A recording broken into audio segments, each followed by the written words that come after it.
Welcome to Ann Arbor Democracy, a place for conversation about how our local leaders are elected and how political decisions are made, what this looked like in the past and what it looks like now. This project aims to explore the recent history and current reality of Ann Arbor democracy.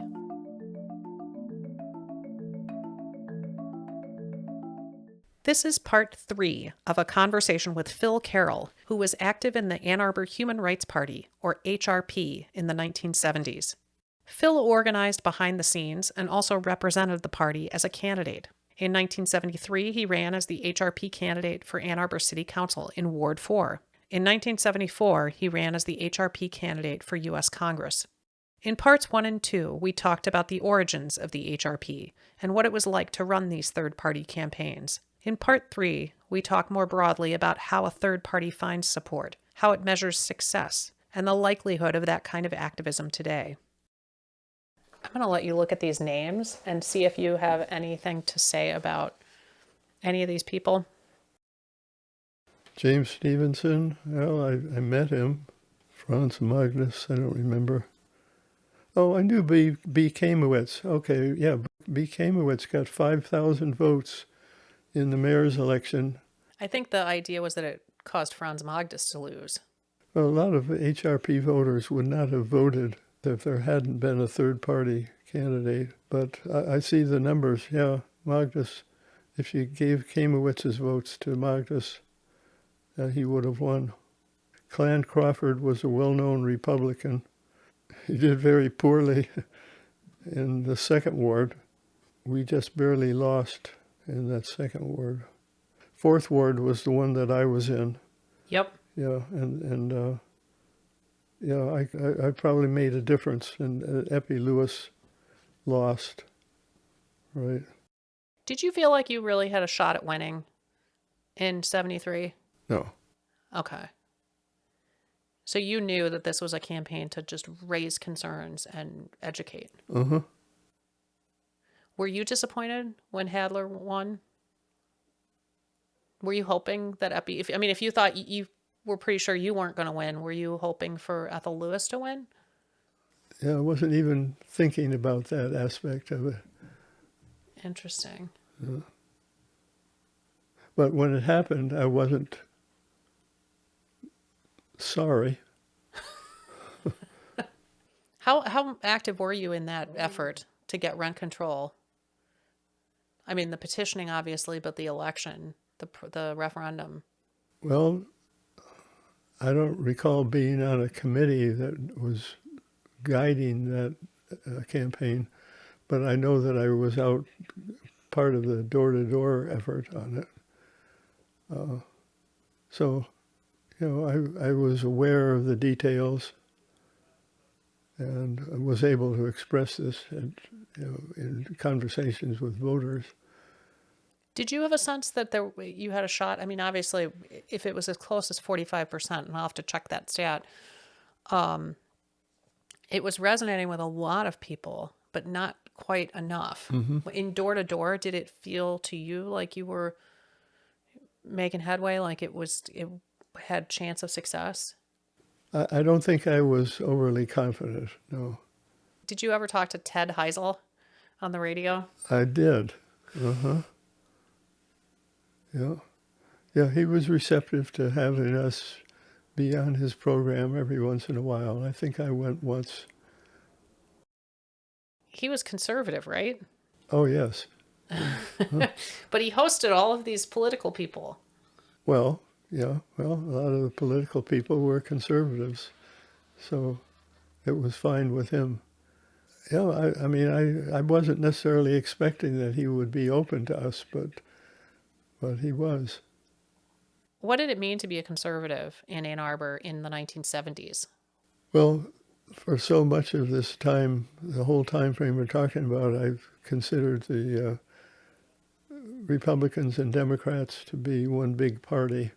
Okay. And currently there are plenty of conservatives in the Democratic Party, mm-hmm. from my viewpoint. I mean, their attitude towards city development is a conservative approach.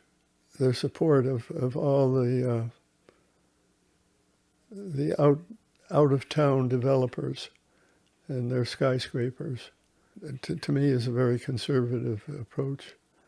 I don't know that it's changed a lot since the 70s in that regard. What do you think is necessary to get people motivated to fight these fights that seem hopeless? Well, there need to be issues on the table locally and nationally that are big concerns and that clearly have two sides to it. Plenty of right-wing viewpoints and plenty of left-wing viewpoints and moderates in the middle. Given that there's more than one such issue, and therefore starting to be a convergence, mutual benefits, mutual concerns. Given that situation, then there's got to be some spark, some little caucus within one of those groups, the building of a movement for each of them, the realization that there's an overall movement that includes all of those sub-movements, shall we say. Hopefully more than just two, but there needs to be at least two. Once there is such a thing, it's almost inevitable that someone will start to mention the third party possibility. Did you hear that we're going to be erecting a statue to honor Kathy Kozachenko? Yeah, I guess I saw it in the newspaper.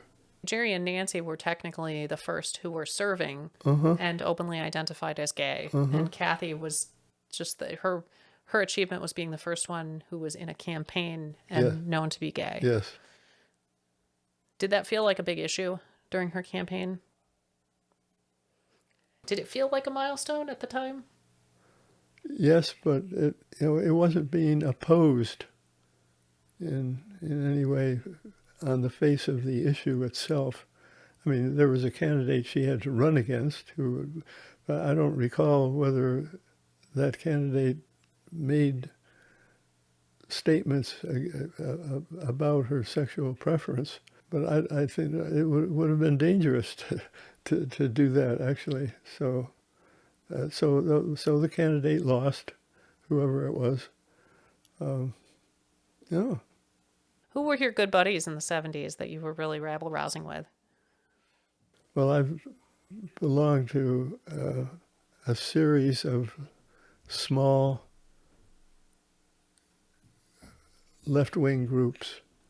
We just gave ourselves a name, or sometimes we didn't bother to give ourselves a name. One of the most recent, which is pretty much faded now, was the Washtenaw Reds. Red being the color of the international working class, or the Communist Party, or socialists. That's pretty much, with COVID, we stopped having meetings and never got around to setting up a Zoom or whatever. But much earlier, I mean, for a couple of decades before that, there was a series of little groups that would get together to come and go. What do you think about the presidential election this year? I haven't asked anyone this. I'm just curious. Well, I think Trump is going to win. No. Oh, my goodness. Oh, you're surprised at that? I hope not. Well, I sure hope not, too. But on the other hand, I can't possibly vote for Biden. Tell me more about that. Biden is a war hawk.